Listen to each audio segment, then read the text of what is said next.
situation in Ukraine is, I think, shocking to anybody.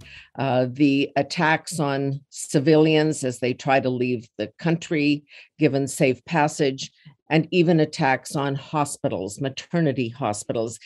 It just seems to be beyond what any of us can fathom in the year 2022. We're going to take a look at this issue from a couple of different perspectives today. Coming up in a few moments, Vice-Admiral Mark Norman, 40 years serving his country in the Canadian Navy, including serving as Vice Chief of the Defense Staff of Canada. But before we get to the daily goings-on the military front, on the war front, a little history. Dr. Martin Gaal, lecturer at the University of Saskatchewan in the Departments of Political Studies and International Studies, with a focus on identity and foreign policy. So, Dr. Gaal, thank you so much for joining us today. Thank you very much for having me. It leads me to recall, I guess, the words that echoed after World War II, never again, yet here we are. We do seem to have a short-term memory, especially in the West, and we say never again on multiple fronts, whether it be from the Holocaust to the Rwanda genocide to Russian action in Crimea or Grozny or Aleppo. Yeah. I wish we would learn our lessons, but that doesn't seem to be the case. Where do you think we are at this point? I know there was, and I was tuning in, I'll just tell our audience that too, that you hosted a webinar this week where you brought some academics together to discuss this whole issue and where we are. The question of who was ready or who is most ill prepared for this. I think we're seeking a lot of comfort from thinking that Putin, did not understand what he was going to be up against with the Ukrainian people and their strength of character. But I think NATO and the West underestimated as well what Putin is capable of and what he's willing to do. Very much so. And I think there's two sides to that. One, Putin saw the West as fractured and even perhaps feckless, that we were more focused on economic. We were more focused in the EU, for example, on being post-national, post-sovereign, that the world could be controlled through economic connections. But we're looking at a slow breakdown of the liberal international order since 1945, and security commitments and political commitments, and a growing almost hypocrisy between what we say we're supporting in terms of values and what we're doing. And states who believe that the world, that notice that hypocrisy and believe that their role hasn't been properly recognized are going to push back. And specifically in this case, I'm speaking of Russia and China, but other powers such as Iran or Venezuela or Brazil are also going to be seeing what's happening here and using that as a means to assess where their interests lie. Well, that seems to be the message from the West and from NATO, that we care about Ukraine. Boy, we have your back. We'll say it 25 times a day, but we're not prepared to do a thing about it. Now, I realize there are huge implications for going in to preserve a no-fly zone, or, Putin may take that as a declaration of war, but there must be more that we should be doing. And we've kind of lulled ourselves into, oh, well, the Ukrainian people are so strong, they'll have their fight. I can't agree more. The world is watching. I sometimes I'm a little bit disturbed in the way that the world is watching this conflict, almost like a sporting event. We're sitting back and rooting for our side and trying to provide some material. And we're rooting those one-liners from President Zelensky, which have been amazing, or the Snake Island soldiers. But, for example, the U.S. has refused to transport the Polish MiG-29s into Ukraine. So if we're not willing to provide the no-fly zone or provide air cover, we should at least be seeking the means to help Ukraine do that themselves. It is a little disturbing to see the tragedy unfolding on the ground and the unwillingness of the world to take more meaningful steps, while at the same token, realizing that a direct engagement between NATO and Russia would be catastrophic on a lot of different levels. In your gathering the other day with other academics, there was a discussion about the West giving up its strength, which could have come from some strategic ambiguity. Instead of NATO saying right off the top, okay, there'll never be a boot on the ground, there'll never be a plane in the air, we're just not going to do that because you're not a member of NATO. We could have hedged our bets a little bit and said, well, I don't know, maybe we will, maybe we won't, which might have given Putin a little pause. Certainly, during the Cold War, strategic ambiguity was a very important form of deterrence, in that we couldn't, the world, the West and NATO did not want to commit to engaging Russian troops, but I think it was a mistake to pull that completely off the table. The other issue, and it flows from that, because it's part of that same discussion that we all kind of think post-World War II that, liberal democracies, capitalist democracies were just going to work, and eventually the Chinas and the Russias would see how good our life was and they would just want to join the club. But A, they didn't, and B, we haven't really provided any other alternative views or options for those that don't share our particular worldview. Very much. I mean, the post-Cold War, 1989, the world and the West and NATO really believed we could socialize Russia into being a member of our international liberal economic order, and much like China with the WTO in the 2000s. And each state has certainly taken advantage of the opportunities that have been offered in terms of economic development, China being the workshop of the world and Russia being an energy superpower. But that we didn't engage further in political reform. That socialization didn't happen. It simply allowed them to get bigger and stronger. And for those who didn't see this coming, and I think, to be honest, most of us didn't see the actual invasion of Ukraine. If I had guessed in early January, it would have been death by 1,000 paper cuts, with little bits being picked off on the edges. Right. But Russia's actions aren't new. We've seen what he did in Chechnya. We saw what he did in Aleppo. We saw what he did in Crimea. 13,000 people have died since 2014 in Donbass. So this should have been a known. We should have known this was going to happen in some shape or form. But we were really caught in our back foot here, and the speed with which he did it really prevented a more solidified front. He picked a great time. I mean, he's not stupid when it comes to strategy, although I think he's definitely bitten off more than he can chew here. Do you think he gives a damn about sanctions? Yes and no.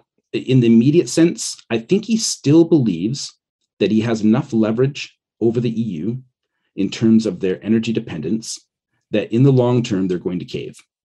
And I think he believes that the United States is too split domestically in terms of its the ideological divisions between the Democrats and the Republicans to maintain high oil prices at the pump.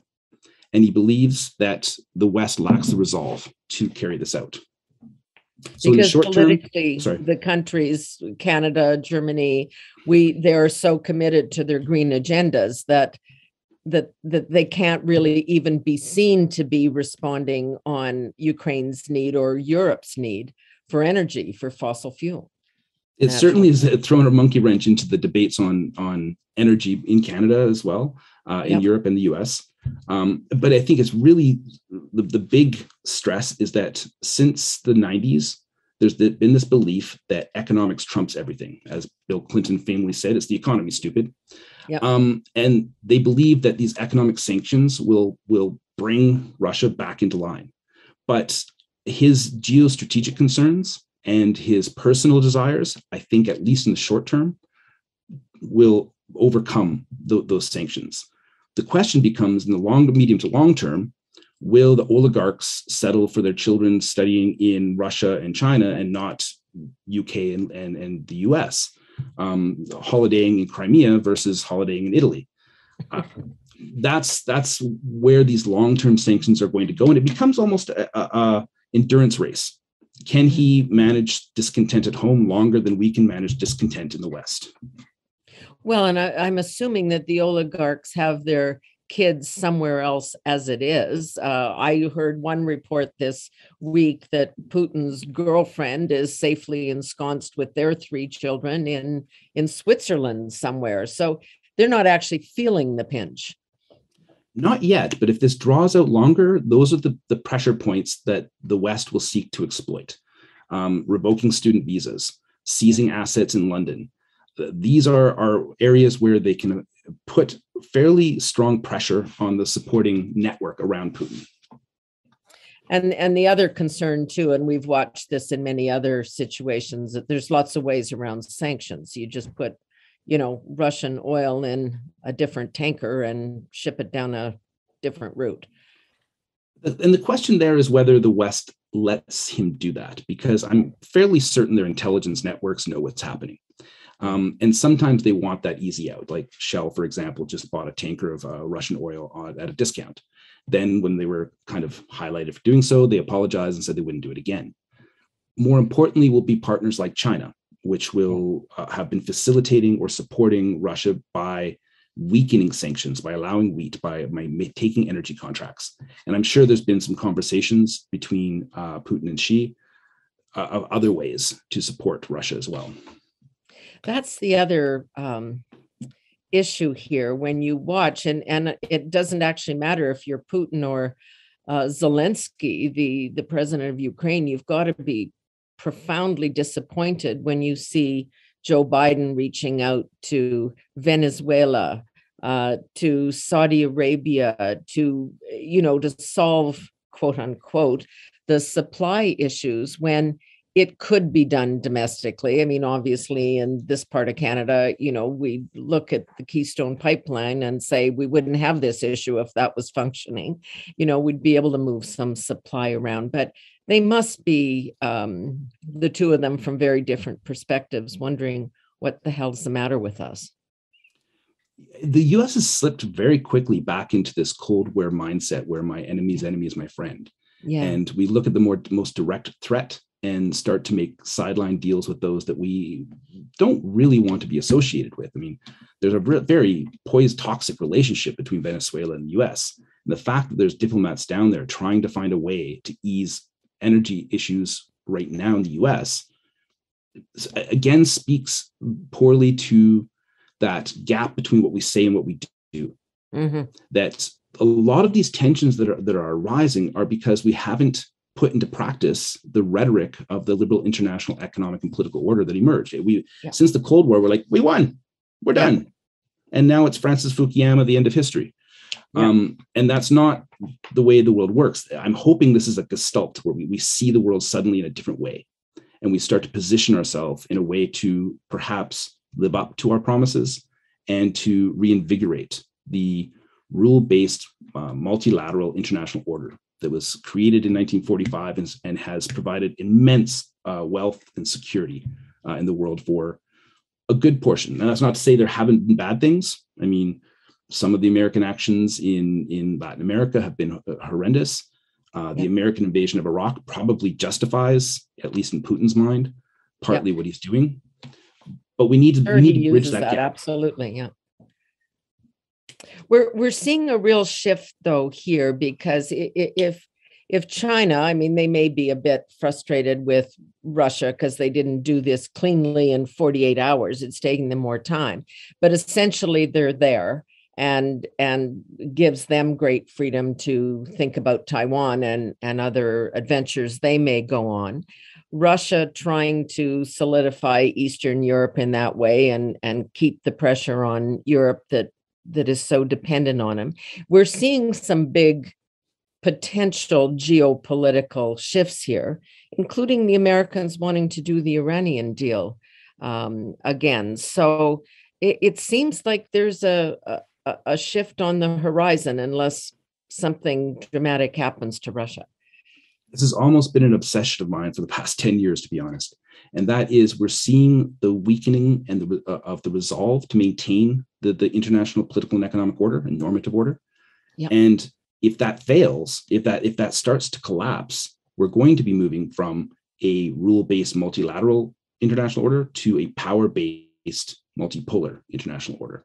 And I think both Putin and Xi looked ahead and said, this is coming. And so we need to start to carve out our spheres of influence. And for Putin, that's Eastern Europe. For Xi, that's Southeast Asia, in particular Taiwan. I lived in Taiwan for 4 years. I just did a guest lecture at Taipei Medical University last Friday. And I can tell you that people are very, very worried. Now, they'd be more worried if Putin had succeeded in 48 hours, because I don't think the West would have responded as strongly as they have. It would have been seen as a fait accompli. And China could see that and say, well, the West didn't do much there. I don't think they're going to do much with Taiwan.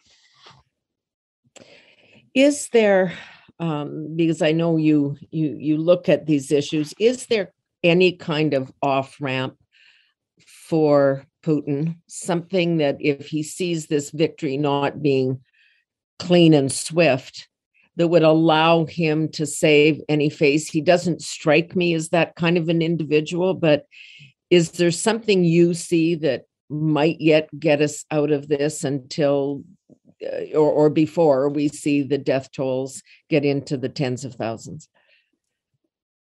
The optimist within me would really like to say yes, because watching what's unfolding in Ukraine is senseless, it's pointless, it's tragic. And unfortunately, many people look ahead and see it has to get worse before it might get better. If you look at the Russian tactics again in Aleppo and in Grozny, that's the route Russia's moving. But the difference is this is being filmed on TikTok and it's in Europe.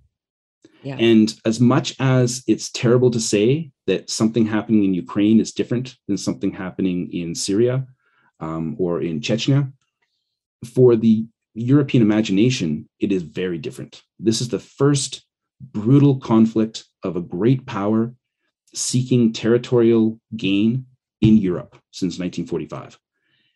I think he overstepped. I think he's going to see the West have a resolve he didn't expect. But how this ends, we can talk diplomatically, geopolitically, and say, well, maybe we can negotiate the formal recognition of the annexation of Crimea and the recognition of the two independent republics in Donbass. Mm-hmm. But as Ukraine's been paying the price, their willingness to accept that has gone down. So we see almost two incommensurable paths: Putin needing a way to declare a degree of victory, and Ukraine hardening its resolve due to the brutality of the Russian military. The only thing sorry. No, I'm just going to say, in the lack of support, I mean, even Zelensky seems to have stopped talking about, I want to be part of NATO, because what's the point? I think in whatever situation we find the conclusion to this horrendous event, if Ukraine is left standing independent, they are going to seek NATO and EU recognition, because that might prevent something in the future. Mm. But at the moment, they're at loggerheads. The only, and again, I hate to say this because it's horrible, but the only thing that I could see dampening this down would either be enough protests in Russia to threaten Putin's hold on power, or unfortunately, the demise of Zelensky. Yeah. Zelensky is holding things together in Ukraine, and I think Putin knows that. And I would be very uncomfortable if I was Zelensky in Kyiv right now. It's almost like nothing left to lose. He's going into his office. He is poking the bear in a very direct way. He's on social media 24 hours a day, speaking to the British Parliament and all, probably the Canadian Parliament at some point as well. I guess he's just come to that conclusion. I believe so. I think since day one, he knew that this was a possibility. He has been phenomenal. But again, I'm almost worried that we're cheering for him like a spectator when we should be a participant in a more direct way. No, we love those one-liners, and I don't need a ride, I need ammunition, and all, and they are brilliant. And he's used his ability to communicate in an extraordinary way.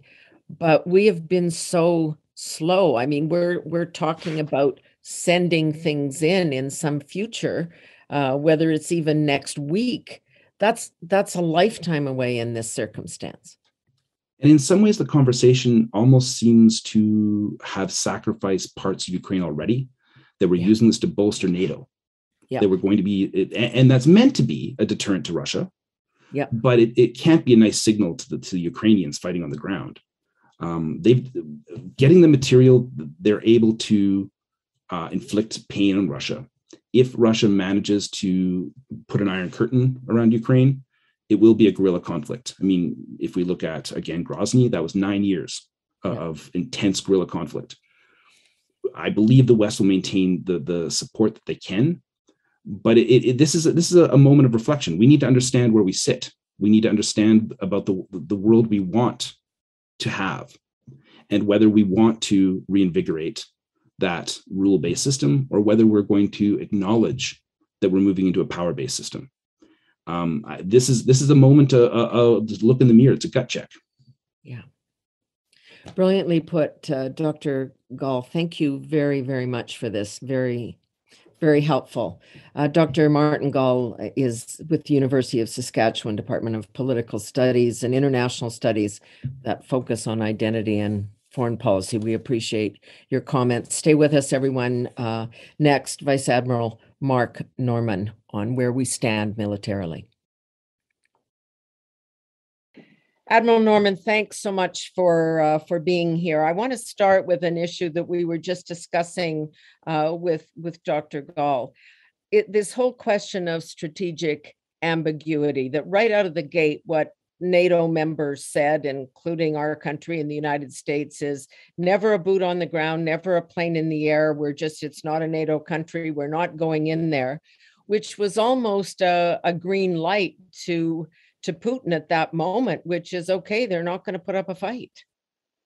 Well, yeah. I mean, this goes right to the heart of the issue of deterrence, which has been a key principle of military affairs for centuries, and in particular, certainly since the end of the Cold War and all through it. So, yeah, to create a situation where deterrence is based on a number of principles, but it includes the credibility, the capability, and the intent of your opponent. And if it is unclear what the intent is, then for the most part, you have to assume the worst. In this case, by providing that clarity, unfortunately, it did give a clear signal to Putin. Now, whether Putin would have paid any attention or not is another issue for another day. But I think your previous guest hit it right on the head, and this is important as we go forward, and we look at deterrence broadly, both from an alliance perspective, geostrategically, and of course, as we look at other potential problems around the world. Deterrence only works if you take it seriously. The sense that so many people have is that we, and I mean the royal we, the NATOs, the Western countries, for some reason just didn't take Putin that seriously. They thought there'd be a lot of huff and puff, but he might not just do it. And so we didn't even put our equipment and material and people in sufficient numbers in the region, in the NATO ring around him. Yeah, and I think, far from me to consider myself an expert in this area, but I think there's two or three things that we need to look at now, obviously, in retrospect. The first thing I would say is we, the royal we, as you stated it, yeah. have collectively been wrong on a number of strategic issues over the last several decades. And that is a disturbing trend in and of itself. And then as it relates specifically to Putin, obviously we were wrong now. We have been wrong about him previously.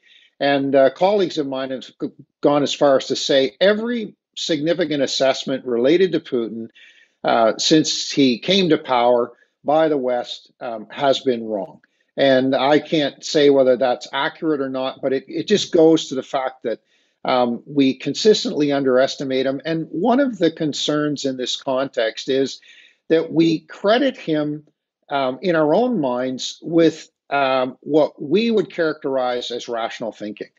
So we look at his behavior through the lens of what we consider to be Yeah. rational, normal, responsible, however you wish to characterize it. And he's not thinking that way. His calculus is different than most of us in the West, and so that's part of the reason we've got ourselves where we've got ourselves. And I guess the third thing would be that this comes down to what I would characterize as a systemic sense of almost a conspiracy of optimism, if I can use it that way. That Exactly. tends to permeate our thinking nationally, our thinking internationally, and certainly within the alliance, where we would look at things and consider, well, there's a negative possibility here and there's a positive possibility, and we tend to invest overly in the positive possibility at the expense of actually preparing for what would be a worst case scenario, which is where we find ourselves today. Yeah, that's exactly what's so troubling, which is, oh, Zelensky, the Ukrainian president, is so wonderful and his one-liners are great and he's got such spirit. But bravery and courage don't a victory make. And that's part of the problem. It's the other side is with Putin. Oh, he's a psychopath, oh, he's crazy. Well, whether that's true or not doesn't matter. We're witnessing his behavior, which bombing hospitals and strafing civilians and leaving bodies on the streets. We just we have to deal with this reality. Right, and there's a couple of camps here, and I'm not subscribing necessarily to either one, but I think they're important for our discussion and for your viewers, because the one camp would argue that how we got here is immaterial. We're here now, and we need to figure out how to go forward, and that's a legitimate argument. Equally legitimate is the other camp, which would say, well, hang on a second. You can't really figure out a way forward if you don't acknowledge how we got here in the first place. And it is an oversimplification to look at this simply as the insane acts of an irrational leader. I'm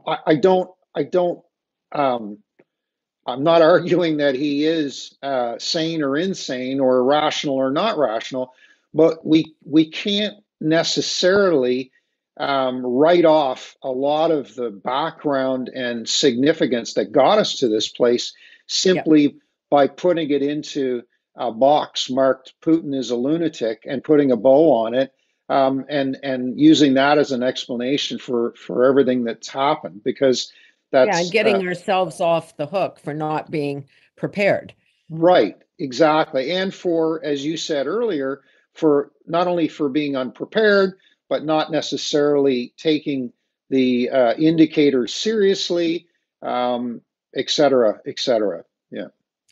So the whole glass is half full view of the world, also, and you will be better placed to judge this than many, which is the Russian military force is not doing its job. They're not well equipped. Their machinery isn't up to date. They're not feeding their soldiers properly, and so there's trouble in the ranks, etc., which is what is taking him so long. Do you buy into any of that? I buy into some of it, but I think, again, we need to be careful that we don't oversubscribe to those legitimate arguments and theories. Before I go to the specifics of the question around the Russian forces, and I'll get to that, I think it's interesting how you framed the question. And we need to be careful as we look at the world around us that we don't become so obsessed with the world we would want to have at the expense of the world that we have. And that's not to be cynical or pessimistic, far from it, but we have to be practical. So back to the Russian forces.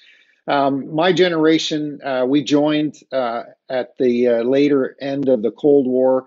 We spent our formative years as junior officers learning how to counter the Soviet threat.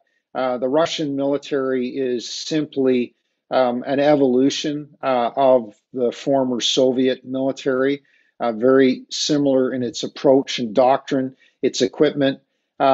It should not be underestimated with respect to the sheer mass that it presents, notwithstanding the fact that we're seeing very clear indications of tactical errors.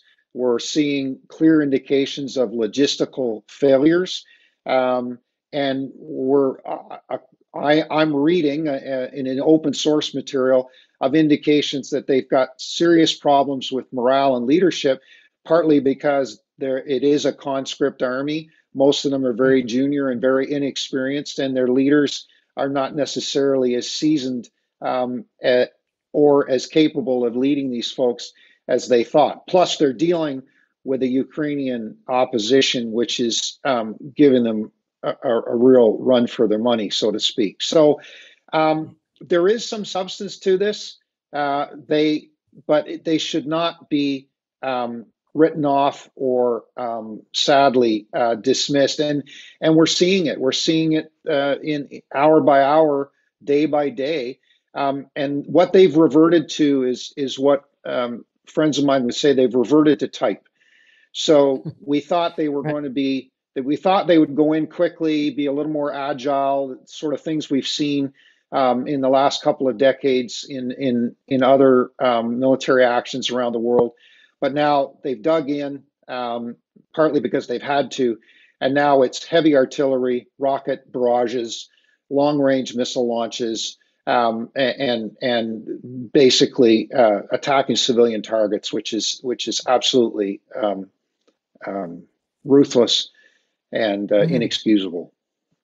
So that gives me less comfort, because whatever the descriptions of Putin, if he feels cornered, if he feels he's losing, then that gets him closer to his nuclear option, which he's already threatened.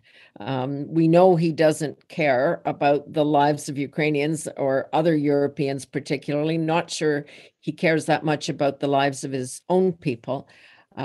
He's got, I think, 4 now nuclear plants surrounded, and he has the capability to use nuclear weaponry. Do you think he would go that far? Well, okay, so let's just take a moment here. This is a very serious issue, and let's just unpack it for a moment. I think we're seeing clear indications that Putin has no interest in coming out of this with anything but some type of victory.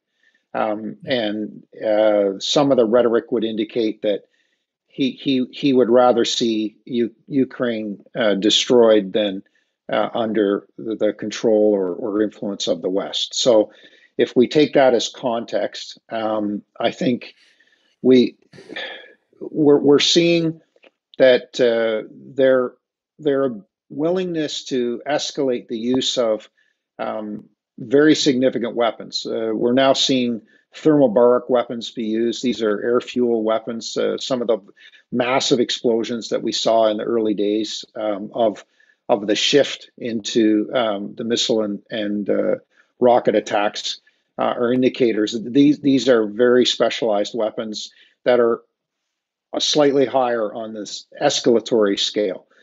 To answer your question as directly as I can, it is not lost on military strategists that the Soviets, it's not that they created the idea, but they have a far lower threshold for the possible use of tactical weapons than the West, and this is doctrinal. So they would consider the use of battlefield tactical short-range weapons in a way that the West would not consider, for a variety of reasons. Does that mean, however, that we're at some tipping point? No, I do not believe that. But I'll go back to what we were discussing earlier, and I think this is perhaps a useful reconnection is this issue of deterrence. Putin's rhetoric and the credibility of his potential use of those weapons is actually working as a deterrent against the West. We are deterred. We are stuck. We don't know where to go or how to react because we are scared of his potential reactions. And that fear, sadly, is legitimate. But I do not believe that he will escalate to a point where there will be a direct attack on NATO in a physical, kinetic sense. And I believe that this is going to, unless something changes, this is going to be contained within Ukraine, and he has sufficient firepower in the arsenal of the Soviet military to continue to wreak havoc on Ukraine, sadly. Flatten the place, and as you say, take it bomb to the ground rather than cede the territory.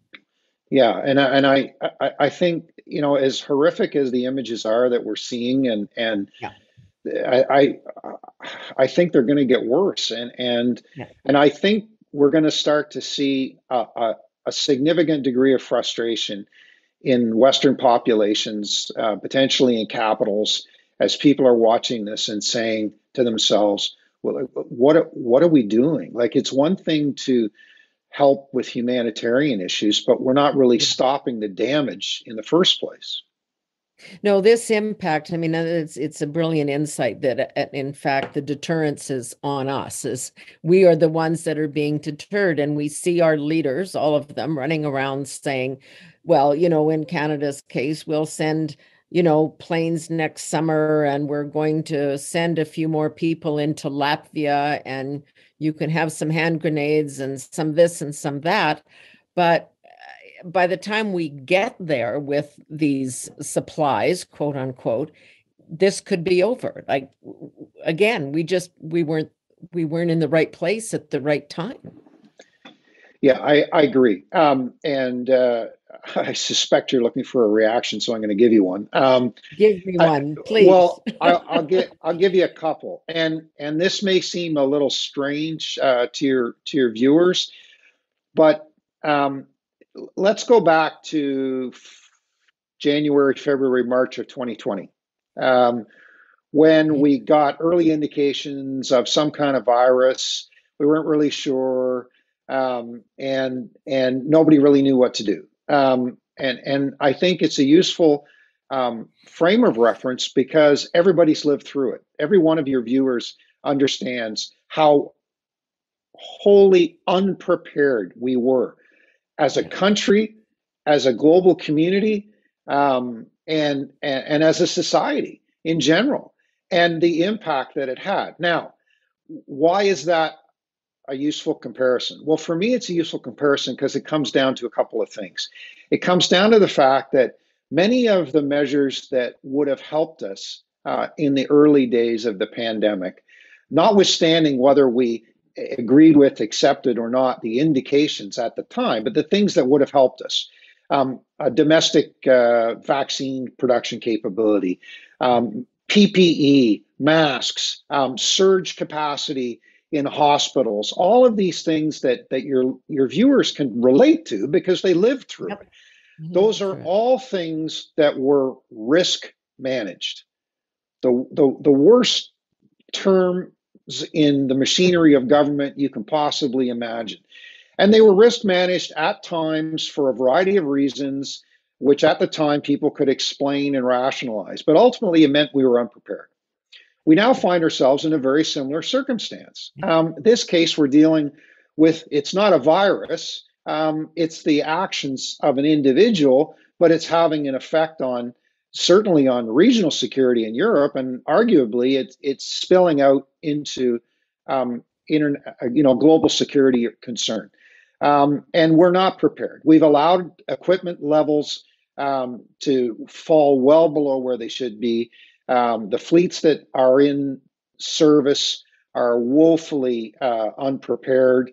The members themselves, as fantastic as they are, and they're incredible. Canadians and even the NATO allies are all fantastic soldiers, sailors, and aviators on their own in their own right, but they don't have the training that they should have. They're not as prepared as they should have. So now we're scrambling to come up with measures by which we do the very thing that we should have been doing before, which is to have a robust deterrent capability to ensure that things like this didn't happen in the first place.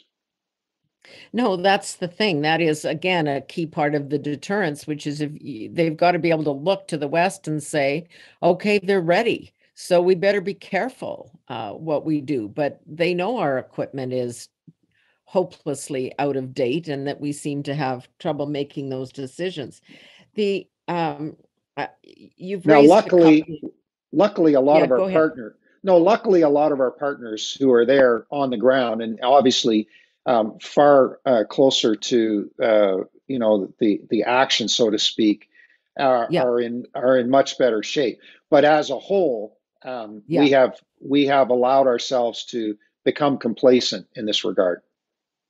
Well, and we won't for today, we'll do it another time, but the whole energy question, I mean, at a point when our European allies need energy, we can't get it to them because we don't have pipelines to move our supply around. We're talking about green energy in the midst of this horror show that we're seeing unfold.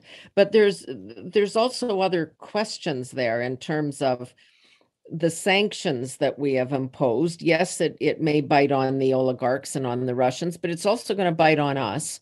Ukraine and Russia provide a third of the world's wheat and barley, those kinds of products. That this gets right to the question of food security. It's not that different from your example with the virus, which is there was a lot of fallout in supply chain issues that came, and we're going to see that again. Yeah, and I think the food security issue is a powerful example of exactly the point that you're making. I can't really comment on the specifics, but I think what I can offer is my views on the interconnectedness of global supply chains, which we've been struggling with for the last couple of years. Many experts knew how fragile everything was. All it was going to take was a shock to wreak havoc globally, and we've been living it for 2 years, and now we add a significant additional pressure onto the system. And yes, food is a key issue. I'm a big car person, as many of my friends know.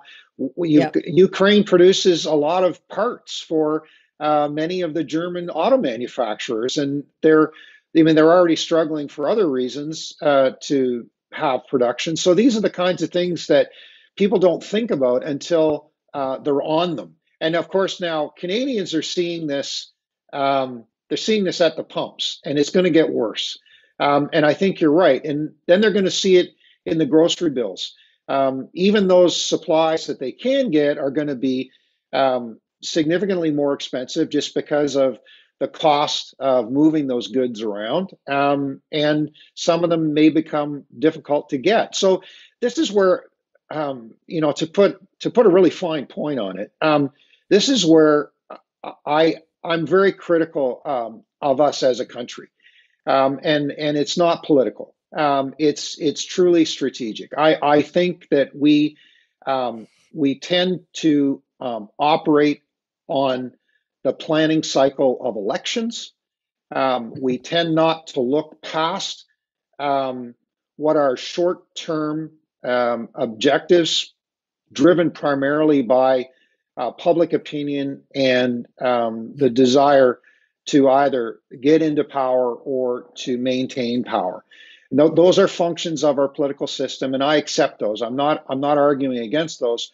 But what I'm saying is there are many things that affect us as a country which transcend those very short planning cycles. And we need to be thinking much deeper in terms of our national interests. And we need to start behaving in a way which is thinking beyond the next 2, 3, 4, maybe even 5 years if we're lucky on a specific Yeah, issue. because when you need the ships or the planes, you don't go to Walmart to get them. Those Right, or you need to processes move, take or 20 you need to years. move, right, or you need to move fuel from one side of the country to the other, 8,000 kilometers. You're not going to do that overnight if you don't have the infrastructure in place, or whatever the Yeah. issue happens to be. And these are the kinds of decisions that those who came before us made. National railways, Seaway, Yeah. these kinds of things, which were massive projects of their day, and allowed the 20th century progress that we all have enjoyed to come forward. But I just don't see us doing those types of things right now. No, and I think that there is going to be pushback from the public. You can watch American talk show hosts say, "Oh, we don't care if it goes to $15 a gallon because, well, A, we're rich, and B, we have a Tesla." But for most people who've just come through 2 years of hell through COVID, who have lost their businesses and lost their incomes, these things become very real. Gas at the pumps costing more, food at the store costing more. That starts to change people's lives. Well, absolutely. I feel myself to be very privileged, and I look at what's happening, and I'm very concerned, not so much for myself, but for the country and for those people Yeah. that you're describing who are vulnerable. And vulnerability is a relative thing. Yeah. Nobody is as vulnerable as the women and children on the ground in Ukraine right now. Absolutely. However, the effects of this are going to go well beyond people's television screens or tablets. It's going to start really affecting it. And one of the many concerns I have in that context is, are we actually prepared to stick this out?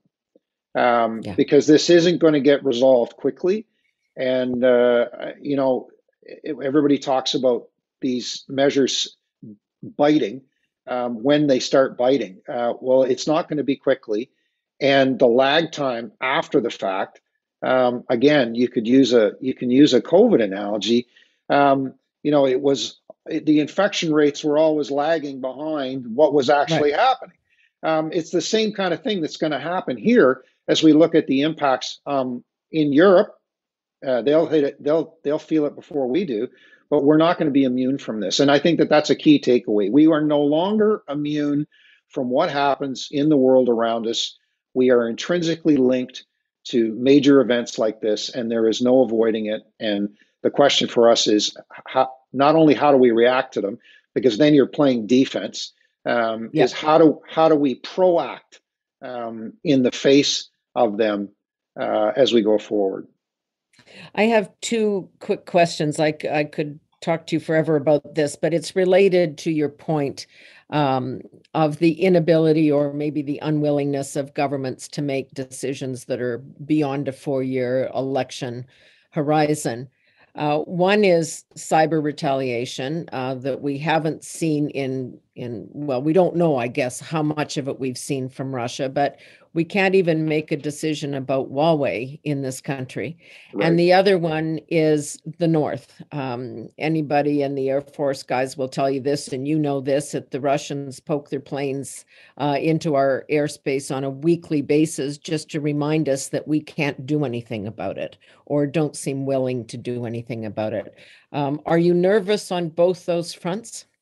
Absolutely. And for very similar reasons. Although cyber, is a relatively new area of warfare, the comparison to the vulnerabilities of our northern frontier are very similar. The reality is that we have very minimal defensive capability, and that comes in sort of two measures. There's a qualitative and a quantitative measure of everything associated with defense. And sadly, in both cyber and our northern frontier, we score poorly on both quality and quantity. And we do have some skilled and effective cyber capabilities in Canada, but they are extremely limited. And we are reticent at the policy level. So this isn't political, this is policy, to really sink our teeth into what we need as a robust capability. And that is a combination of quality and quantity. Now, as it relates to the North, yes, I'm very concerned. We are woefully, to use a nautical term, astern of station, which means we're way behind where we should be in terms of any sense of modernizing the physical capabilities. But there's more to it than that. It's a far more integrated problem. It includes the cyber problem. It includes the integration of systems from the seabed to space, and we're not there. There's some talk, but as the saying goes, talk is cheap, and we've been talking about it for arguably well over a decade. And even if somebody said, "Let's go tomorrow," it would take us at least a decade to get to a place where we really understood what it was we were going to try and do. So I am concerned. Do I think that somebody's going to try and annex our Arctic in a deliberate military fashion? Probably not. But there are many other ways that we are vulnerable. We're vulnerable through commercial, the creeping commercialization and annexation, if you will, to foreign actors. That really makes me nervous. The role of China in the Arctic. I know we're talking about Russia, but we can't forget, China declaring itself a near Arctic nation, which is a bizarre term that they came up with. They've been there mapping the floor for 30 years, right? And we still don't have reliable charting of our own north. But the Russians and the Chinese seem to be doing a great job of it. So I think there are concerns. And the Russian militarization of the North has been an ongoing concern for well over a decade. Anybody who wasn't taking it seriously is probably rethinking their assessment now as they watch what is going on in Ukraine right now. It's time for us to wake up. It really is. Thank you so much for sharing your experience and your knowledge and your perspective and your strategic views on this, because we have to be thinking a lot bigger picture than we are as we watch these events unfold. Thank you so much. Well, thank you, Senator, and thank you for your interest. It's important that parliamentarians are paying attention to these issues and asking questions. So thank you. It's important. It really is. Vice-Admiral Mark Norman, a senior defense strategist at Samuel Associates. This is after 40 years of service to his country with the Royal Canadian Navy, including serving as the Vice Chief of the Defense Staff. And I also want to mention, before we say goodbye, well decorated you are in your service to Canada, Commander of the Order of Military Merit, the Canadian Forces Decoration, and the United States Legion of Merit. So others have recognized his contribution too. Thanks so much. We'll talk again. Thank you very much. Okay. I hope. And that is it for this edition of No Nonsense with Pamela Wallin. We'll talk soon.